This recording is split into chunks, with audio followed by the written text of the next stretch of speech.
6เพลงผ่านไปได้มาอีก2เพลงสืบสานตำนานเพลงแม่ฮันนี่พอดาวบ้านดอนสั่งจวดต่ออีก2เพลงจะเป็นเพลงใดนั้นหับฟังพร้อมๆกันกับเจเปาลาวเลยสบายดี FC แฟนคลับมัดสุผู้สุคนมาพบมาพ่อกันในเศร้ามือนี่ก็ค่อนข้างว่ามาซ่าอีกแล้วท่านผู้ชมติดภารกิจคือเก่าคันท่ากรณีว่าฮอดโมงฮอดยามบ่เห็นเจบ่ลาวออนแอร์บ่เห็นเจบ่ลาวลงคลิปก็ต้องขอโทษขออภัยเพราะว่าบางครั้งเรียกเจบ่ลาวก็มาตอนเช้าๆบางครั้งก็มาตอนสายๆบ่ายๆมันเวลาก็บ่ได้ตรงกันเป๊ะๆญาติเวลามาเบิ่งญาติเวลามาเฮ็ดคลิปให้คันกรณีว่ามื้อใดวางหลายก็จะเห็นเจบ่ลาวลงคลิปหลายจัก 5-6 คลิปแบบนี้มื้อใดบ่ว่างก็จะได้ลงตามที่เวลาเจบ่ลาวมีหั่นละเนาะทักทายสบายดีกันตอนเช้ามื้อนี้ก็มีเรื่องราวดีๆอีกแล้วเนาะดังที่ซุมเฮาฮู้จักกันดีน้องธิดาลาวเป็นคนมีบุญวาสนาเนาะเชื่อมโยงถึงแม่ฮันนี่ศิลปินในตำนานและก็มีบทเพลงที่เพิ่นสร้างสรรค์ผลงานเอาไว้หลาย10เพลงล้วนแล้วแต่มีชื่อมีเสียงและศิลปินรุ่นลูกรุ่นหลานรุ่นเลนในทุกมื้อนี้ก็สามารถเอาเพลงของแม่ฮันนี่ไปหาอยู่หากินเนาะเอาไปคับไปห้องจึงโด่งจึงดังก็หลายคนเป็นต้นแม่นเอื้อยอุ้งอิงเพชรบ้านแพง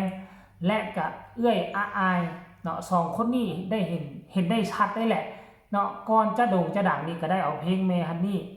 ไปห้องเพลงอยู่บนเวทีหมอลำเนาะด้วยความว่าแม่กับเพิ่นก็สนับสนุนเด็กที่เขาเอิ้นว่ามีความมานะอดทนสนับสนุนคนทำความดีผู้ใดเอาเพลงของเพิ่นไปห้องเพิ่นก็ผลักดันสุกยูให้บุคคลนั้นๆประสบความสำเร็จนั่นเองเฮาเห็นประจักษ์ตากันแล้วและผู้ต่อมานั่นก็คือน้องธิดาลาวจะเอิ้นได้ว่าเป็นบุญล้นทับโชคดีกว่าเอื้อยๆทั้ง2คนผู้ปุ๊กผู้ปั้นผู้แต่งเพลงก็คือพอดาวบ้านดอนสนับสนุนเต็มทียืนเคียงข้างพร้อมที่จะพักดันเนาะเพลงตำนานของแม่ฮันนี่ให้มันโด่งมันดังเนาะขึ้นมาอีกข้างหนึ่งให้มีผู้สืบทอดแม่ฮันนี่ก็จากไปแล้วและทั้งพอดาวเพิ่นก็ปัจจุบันในห่างกายก็ด้วยความเฒ่าความแก่ความชราก็จะให้ฟิตคือเก่าหั่นมันก็บ่สามารถฟิตได้แต่ปัจจุบันนี้พอเพิ่นก็ยังจือยังจำยังโอ้ยังลมยังพูดนำคุยกันได้เนาะก็ก่อนเพิ่นจะทิ่มตำนานไว้อีกคนนึงเพิ่นก็อยากให้มีผู้สืบทอดเป็นหลักเป็นแรงเนาะเมื่อน้องธิดาลาวก้าวเข้ามาแล้วลูกสาวเพิ่นเปิดให้ฟังว่าโอ้นางน้อยๆนี่ว่าซั่นเด้ห้องเพลงม่วนบ่ว่าซั่นเปิดให้ฟังเนี่ยเพิ่นห้องเพลงแม่ฮันนี่ได้ลูกสาวเพิ่นก็เปิดให้ฟังอันนี้คือจุดเริ่มต้นนะพ่อดาวบ้านดอนก็ห้องขึ้นทันทีเพิ่นดีผู้นี้เสียงดีนั่นนี่เอิ้นมาหาว่าซั่นอันนั้นคือจุดเริ่มต้นหลังจากนั้นก็เฟสแรกก็ได้ไปทั้งหมดคือ5เพลงแต่เพลงที่6นี่ห้องอัดดันไปทำดนตรีผิดซ่อนขึ้นมาก็เลยควบคุมเอาไปเป็น6เพลงเฟสแรกแล้วเฟสที่2นี่พอผู้ศิวิไลได้ออกมาโพสต์เคลื่อนไหวเมื่อประมาณ1ชั่วโมงที่ผ่านมานี่แล้วท่านผู้ชมกำลังจะทำอีก2ผลงานเพลงตำนานของเมฮันนี่ซึ่งเพลงเรานี่เจบ่ลาวก็บ่ค่อยฮู้จักชื่อเพลงปานใดเพราะว่าหยังเพลงของเมฮันนี่นี่เจบ่ลาวก็จะฮู้ประมาณ 3-4 เพลงเท่านั้นเนาะเพลงที่มันค่อนข้างว่ามีกระแสโด่งดังข้ามมาฟังโขงฟังนี่จึงฮู้จักเนาะเมื่อ1ชั่วโมงพอผู้ศิวิไลบอกว่าปูดาวบ้านดอนว่าซั่นเด้ปูดาวให้พรเป่าหัวใส่กระหม่อมว่าซั่นแล้ว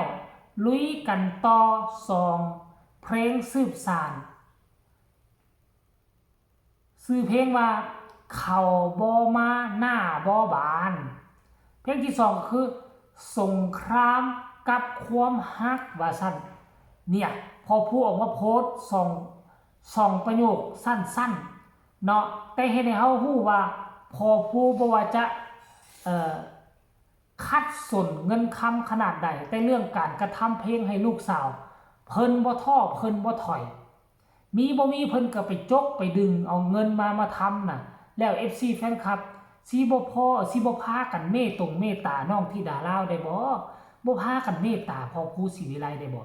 อาจจะบ่สนับสนุนพอผู้ศรีวิไลโดยตรงก็ได้แต่ให้สนับสนุนผลงานเพลงของน้องธิดาลาวได้บ่ผลงานการแสดงของน้องธิดาลาวได้บ่สนับสนุนน้องธิดาลาวก็ซ้ำสนับสนุนพอผู้ศรีวิไลในอนาคตอันใกล้นี่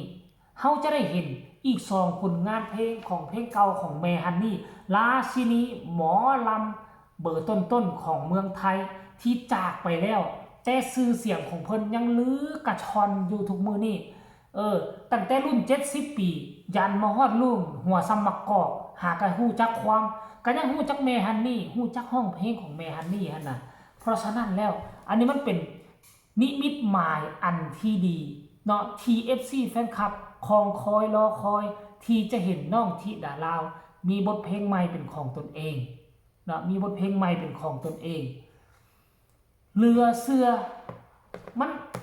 บ่คิดบ่ฝันว่ามันจะเป็นแล้วนี่เจบ่แล้วคือเว้าบ่ออกแหมคือคนอื่นน่ะเป็นศิลปินโด่งดังก็น้องธิดาลาวก็หลายเงินค้ำกำแก้วก็หลายแต่พอดาวบ้านดอนว่าให้คือว่าแหละคนมันดวงชะตาเข้ากันเงินค้ำกำแก้วถามว่ามันสำคัญบ่ในชีวิตนี่ทุกคนนี่ปราศจากบ่ได้ต้องอยากได้เงินดักได้คำแต่ว่าปู่ดาวบ้านดอนมอบให้ลาล่านี่นะท่านผู้ชมมอบให้ด้วยความหักความแพงบอกว่าเพลงมันเลือกเจ้าของเด้ทุกคนเพลงเลือกเจ้าของหลายคนก็เคยเว้าแล้วนี่เพลงเลือกเจ้าของสิ่งใดที่มันจะเป็นของเฮาน่ะมันบ่ได้ยุ่งบ่ได้ยากอยู่บ่อยู่มันหักมาอยู่บ่อยู่เพิ่นหักมอบให้อันนี้ก็เช่นเดียวกันน้องห้องเพลงเมฮันนี่ซื่อๆอยู่ทั้งสังคมออนไลน์แล้วคนอื่นศิลปินเป็น10เป็น20คนก็เอาเพลงเมฮันนี่แล้วนี่ไปห้องคือกันแต่เป็นอย่างพอดาวบ้านดอนจึงมาเตะสะดุดตาสะดุดใจการนุ่งการถือการออกลีลาท่าทางน้ำเสียงของน้องธิดาลาวอันนี้แหละคือคำถามที่ค่อยพยายามตั้งคำถามในใจของตนเองแต่ว่าบ่มีคำตอบเจบอเล่าก็เลยเดาไว้ว่าคนนี้